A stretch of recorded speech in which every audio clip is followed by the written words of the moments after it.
Энэ удаагийн бичлэгээр 2024 онд нээлттэй хийсэн хайр дурлал төрлийн We Live in Time киног товчлон ярьж өгөхөөр сонголоо. Шасгийсэн жинхэнэ солонгос хоолны амтыг Юнагаас, солонгосын уламжлалт амтыг орчин үеийн хоол үйлдвэрлэл үйлчилгээний стандарттай хослуулан дээд зэрэглэлийн соёлтой үйлчилгээг Юна үзүүлдэг. Мөн чанар стандартыг баримтлан тасралтгүй хөгжиж үйл ажиллагаагаа сайжруулан ажилласаар байна. Хайртай хүмүүсээ баярлуулах хамгийн амттай сонголт Юна. Хайртай бүхэндээ жинхэнэ амтыг мэдрүүлээрэй. Та 77 Тэг 4 11 дугаарт залгаад гэртээ хөргүүлээд аваарай. Хайртай бүхэндээ Юна ресторан. Энэ замаар гүйж байхдаа замдаа таарсан хоолнд хэрглэж болох навчис болон ургамлыг аваад гэрлүүгээ буцдаг. Ирсэн даруйдаа өглөөний цай бэлдэн нөхөр Тобиасыг сэрээж хийсэн соусан амтлуулж байгаагаар кино маань эхэлдэг. Хэдэн жилийн өмнө шөнө дунд Тобиас сэрж эхнэр алмуутыг угаалгын өрөөнд байгааг олно. Алмуут жирэмслэлтийн эхэн үеийн дуншилтаар өвдөх ажээ.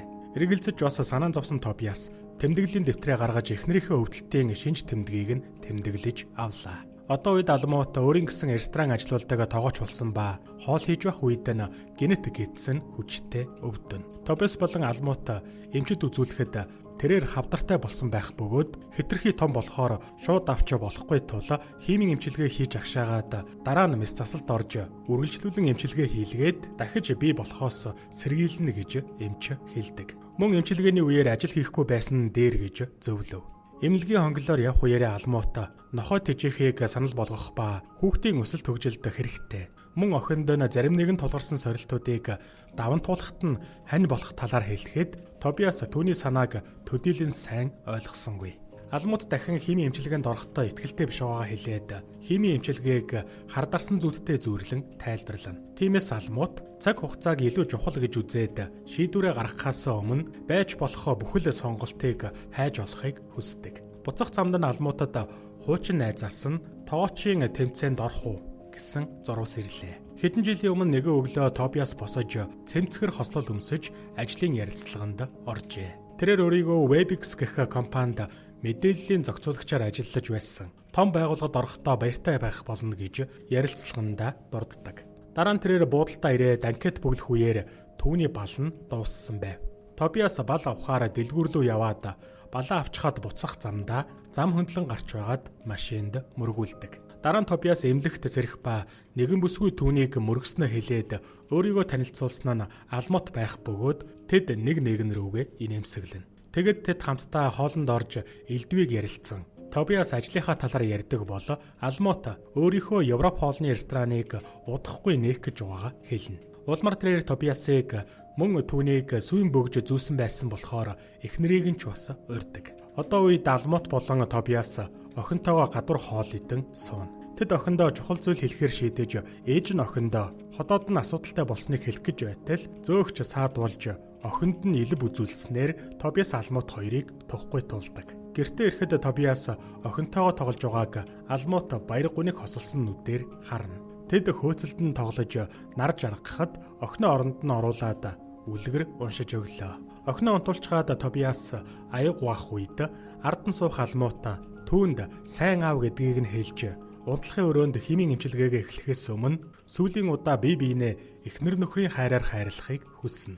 Улмаар тэд нэгнээ инхрээлж цагийг өнгөрүүлдэг. Дараа нь алмуут хоолны тэмцээнд орох бодолтой байгаагаа хэлэхэд Тобиас одоохондоо эмчилгээнд анхаарсан нь дээр гэж хариулна. Хэдэн жилийн өмнө алмуут төрөх төгсөн байх ба Тобиас бүхэл зүйлсэд тусалж түүнийг дэмжинэ. Тэд эмнэлэг явах цаг нь болж гэрээсээ гарах үед тэдний машин хоёр машинд хашигдсан байх ба Тобиас ухарч урагшлан гарах гэж оролдож байхад алмуут хүн дээр амьсгаацаар. Тиймээс Тобиас урт машинаа шүргэж гараад эмнэлэгт очиход сувилагч ураг зүгээр байна. Гэхдээ 2 см нэгдсэн байгаа болохоор гэртээ хараад хүлэх хэрэгтэй гэж хэлдэг. Одоо цагт алмуут Жейд гэх тоогоочтойгоо уулзах ба орохоор сонирхож байгаа тэмцээнийхээ талаар түүнээс асуухад Жейд тэр тэмцээнийг тоогооч нарын олимп гэж хариулна. Алмуут түүнийг агуулхад аваачиж уг тэмцээнд Англиг төлөөлж орох болсон гэд хамтрах санал тавихад Жейд эргэлзэлгүйгээр зөвшөөрч догдолдог. Өнгөрсөн Тобиасын үсийг аав нь засах бөгөөд шинэ найзынхаа рестораны нээлтэнд очихоор бэлтгэн. Хамгийн гоёмсог хүрмээ өмсөд ресторанд орох үед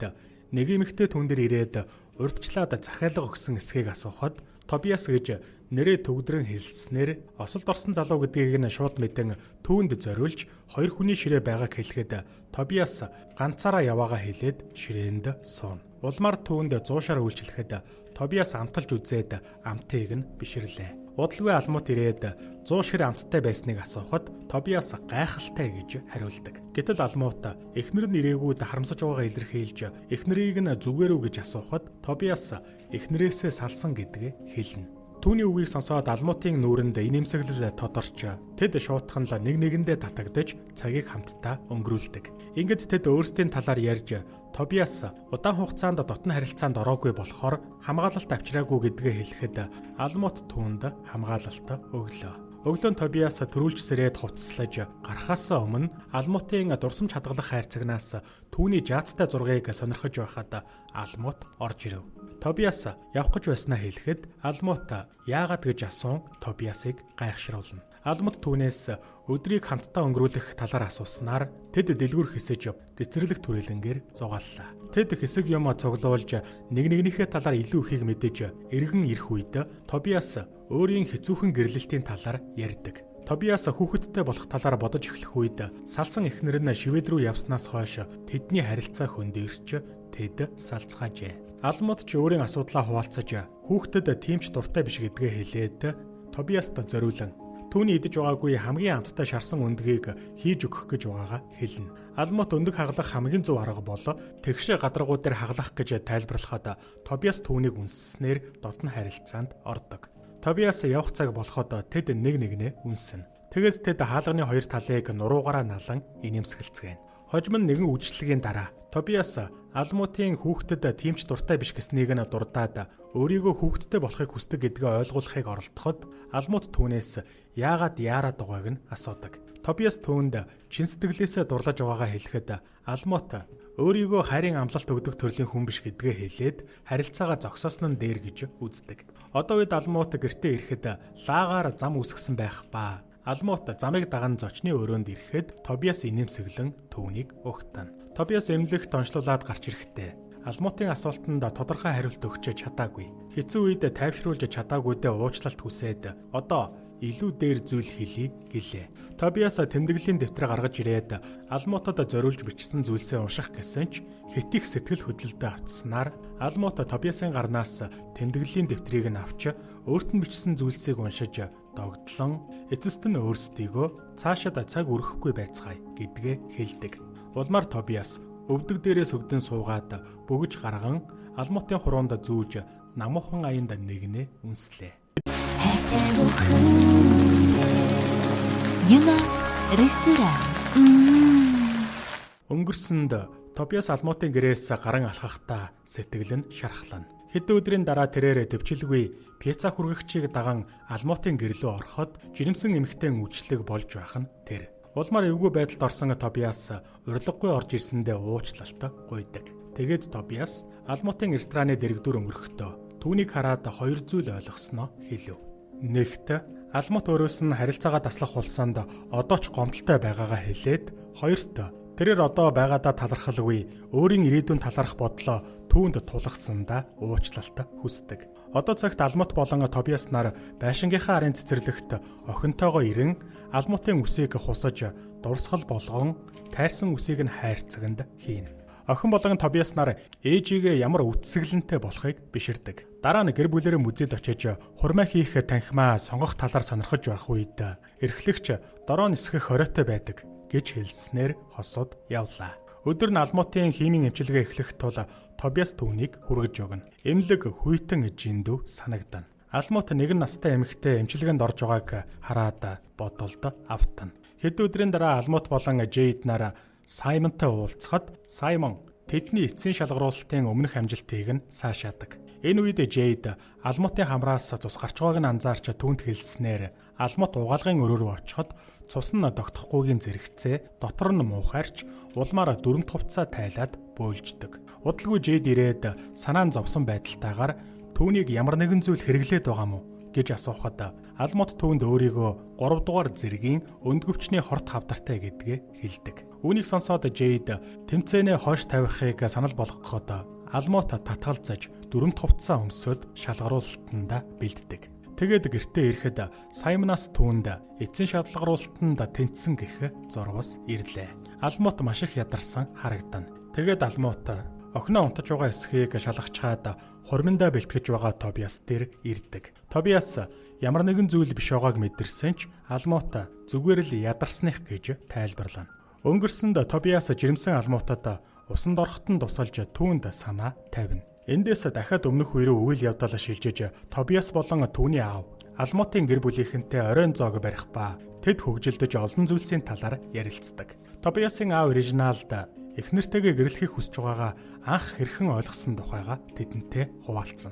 Тэд гайхалтай өдрийг өнгөрүүлж байхад Режиналд эхнэртэй үлдсэн амьдралаа яг л ингэж өнгөрүүлмээр байна хэмээн ямар ч бөгжгүй юу ч хүүгээр хэлэхэд Тобиасын ээж өрөө дүүрэн хүн цаасны дасархаа хэрэггүй. Би ч бас үлдсэн амьдралаа чамтай хамтал өнгөрүүлмээр байна гэж хэлсэн хэмээн дурсан. Дараа нь алмутын ээж охиныхоо уран гулгалтын тэмцээнд орж исэн үеийн бичлэгийг хүмүүст үзүүлэхэд алмут жаахан дурамчхан сум. Гэр бүлийнхэн нь тарсны дараа Тобиасын хувьд одоо ч алмутын талаар мэдэхгүй зүйл олон байгаад таагүй байгаа бололтой. Үүнийг анзаарсан алмут өнгөрсөн амьдралынхаа талаар Тобиастай хуваалцлаа.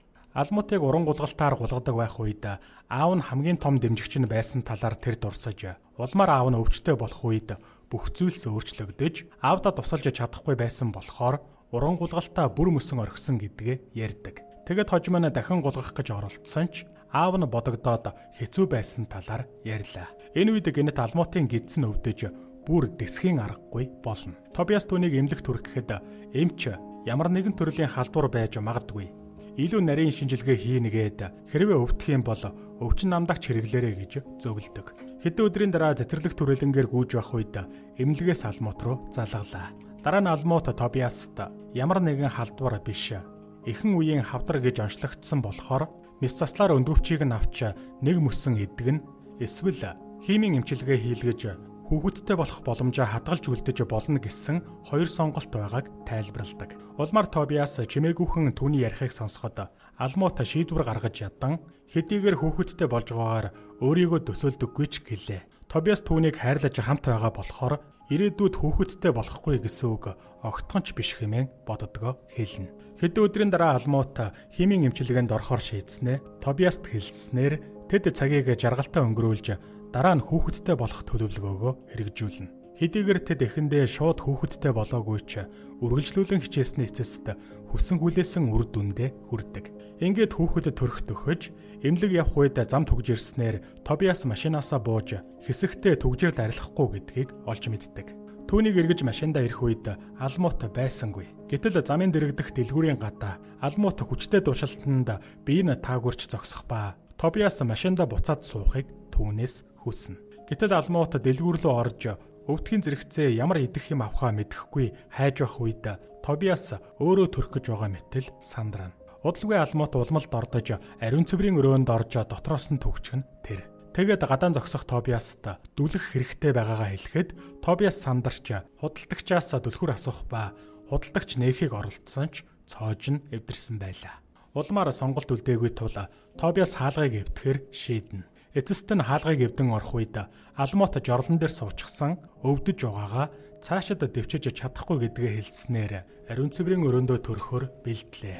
Улмаар Тобиас эмч рүү залгаан заавар авчаа дагахад алмут дүлсээр. Хосуудын хамтаар хоёр худалдагч сандралдан байх ба Тобиас хүүхдийн толгойн зухаж байгааг эмчид хэлж тэрээр охиноо их барих шаардлагатай болдог. Эцэст нь Тобиас шинхэн төрсөн охиноо тэврэхэд алмут охиноо харахыг хүсэж баярлсандаа уйлна. Шинэхэн охиноо үлгэдэн авсан Тобиас алмут хоёрт түргэн тусламж замдаа гарсныг эмч хэлж тэдэнд баяр хүргэх ба худалдагч нар ч тэдний аз жаргалтай мөчийг нь хамтдаа хуваалцдаг. Ингээд түргэн тусламжийн машин ирж тэд эмнэлэгт хүрэхдээс өмнө Тобиас хоёр худалдагчид хандан тусалсанд талархаж гараа даллана. Түргэний машин дотор халуун дулаан уур амьсгал бүрэлдэж тэд аз жаргалыг мэдэрсээр. Одоо үед тэд тийм ч дулаахан уур амьсгалтай биш байлаа. Алмутын хавдар агшаагүй эсрэгээрээ томорсон болохоор хаалгаа хийх боломжгүй байгааг эмч дуулгана. Гэхдээ итгэлээ алдаж болохгүй өөр олон сонголтууд байгаа гэж тэдэнд хэллээ. Энэ мэдээ тэдэнд хүн дээр тусч Тобиас эхнэрийнхээ гараас атхан алмут өөрийгөө зүгээр гэж хэлэн Тобиасыг тайвшруулахыг хичээнэ. Хэдийгээр зүгээр биш байсан ч эмч зүгээр дээ.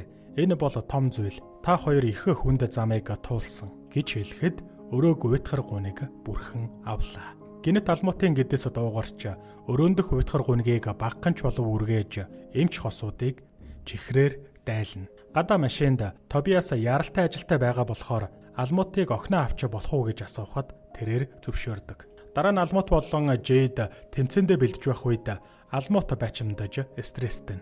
Удалгүй тэрээр уучлалт хүсээд завсралга авч гадаа гарan бөөлждөг. Түүний бие уламл дорцсоор. Энэ үед охин нь багшийнхаа хамтаар гадаа бороонд зогсон хүлээх ба алмуут охиноо авахаа мартаж үргэлжлүүлэн бэлтгэлээ хийсээр. Улмаар алмуут тайвширсан байдалтай гэртээ ирэх үед Тобиас охиноо аваагүйг нь хэлэх ба алмуут ресторанд байсан гэлээ. Гэвч Тобиас ресторан руу залгсан гэдгээ хэлдэг. Ийхүү сонголт үлдээгүй алмуут тэмцээнд бэлдэж байгаагаа хэлэхэд Тобиас өөрийн амиа хоолны тэмцээнээр солилоо гэж уурладаг. Алмуут эмчлэгдэх магадлал бараг байхгүй байхад яагаад цагаа дэмий үрэх ёстой гэж хэмээн хэлээд мөрөөдлөө биелүүлж чадахгүйгээр үхмээргүй байна гэж хэллээ. Энэ маргааны эцэст алмуут уйлан буруу зүйл хийснээ ойлгож ширээнд суухад Тобиас дэрэгдэн суугаад тэмцээнийх нь эцсийн шатны өдөр хизээ болохыг асуув. Гэтэл Тобиас тэмцээний эцсийн шатны шалгаруулалтын өдөр нь тэдний хурмын өдөртөө давхцаж байгааг мэдээд болж буй зүйлсэд сэтгэл нь шархалж хурмынхаа бүхэл урилгыг хайдаг.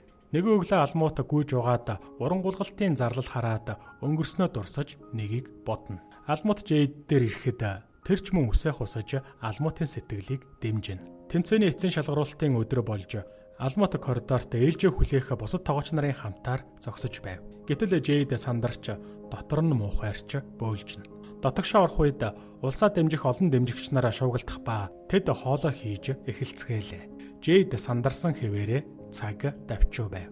Хэдийгээр алмуутад хэцүү байсан ч тэд цагтаа амжиж хоолоо дуусгадаг. Үзэгчид алга дашин уухайлж Тобиас эхнэрээрээ бахархна. Эцэст нь алмуут өөрийн хүссэн охиндоо дурсагдах үнэт зүйлээ олж авдаг. Алмуут тогоочийн малгайгаа тайлаад Жейдийг тэврээд шуудхан үзэгчдийн дундаа суух нөхөр охин дээрээ очиж тэд ордныг орхидог. Дараа нь тэд гэр бүлэрээ мөсөн гулгуурын талбайд очиж хамтдаа гулган хорон мөч бүрийг дурсамжтайгаар өнгөрүүлээд эцэст нь алмуут баяртай гэж хамгаас хайртай нөхөр охин хоёртоо хэлв. Хэсэг хугацаа өнгөрч алмуут үгүй Тобиас болон охин хоёр шинэ нохойтой болсон байх ба амьдрал үргэлжилсээр. Тобиас охиндоо алмуут түүнд хэлж байсан шиг өндөг хагалахтаа үргэлж дэгшээ гадаргуу дээр хагална гэдгийг зааж өгч аав охин хоёроо хөгжилдөн хоол хийж байгаагаар кино төгсдөг.